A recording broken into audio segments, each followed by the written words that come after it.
সম্মানিত মাছ চাষী বন্ধুরা, মাছ চাষ অবশ্যই লাভজনক একটি ব্যবসা। তবে সেই লাভ অনেক খামারি ভাইদের জন্য থাকে না বা লসের কারণ হয়ে থাকে। তো মাছ চাষ করতে হলে আপনাকে বেশ কয়েকটি টেকনিক অবলম্বন করতে হবে।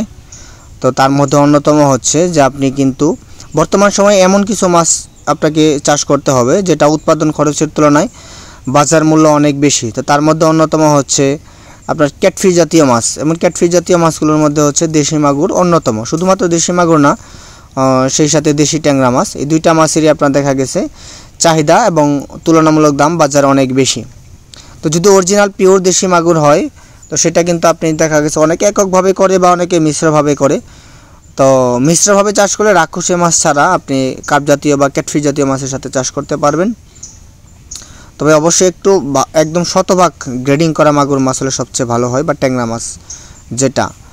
তো অনেক খামারি ভাই আছে যারা পুকুরে মাছ চাষ করে থাকে। একটি পুকুরে 3টা স্তর থাকে, 3টা স্তর অনুযায়ী যদি আপনি মাছ চাষ করে থাকেন তবে সেক্ষেত্রে সবচেয়ে ভালো হয়। তো দেশি মাগুর মাছ এবং ট্যাংরা দুইটা হচ্ছে নিচের স্তরের মাছ।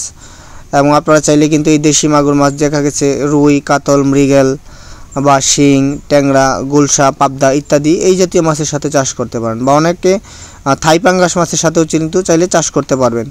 তো যারা আজকের ভিডিওটা দেখছেন বা মিশ্রভাবে চাষ করতে ইচ্ছুক বা মাছ চাষ করতে চাচ্ছেন, কীভাবে চাষ করবেন, কোন পদ্ধতিতে চাষ করলে আপনি ভালো একটি ফলাফল পাবেন, তারা অবশ্যই স্ক্রিনে দেওয়া নাম্বারে যোগাযোগ করবেন। আমরা মাছ চাষ সম্পর্কিত যে কোনো তথ্য বা একদম শতভাগ কোয়ালিটি সম্পন্ন মাছের পোনা সারা বাংলাদেশে হোম ডেলিভারির মাধ্যমে পাইকারিভাবে বিক্রয় করে থাকি।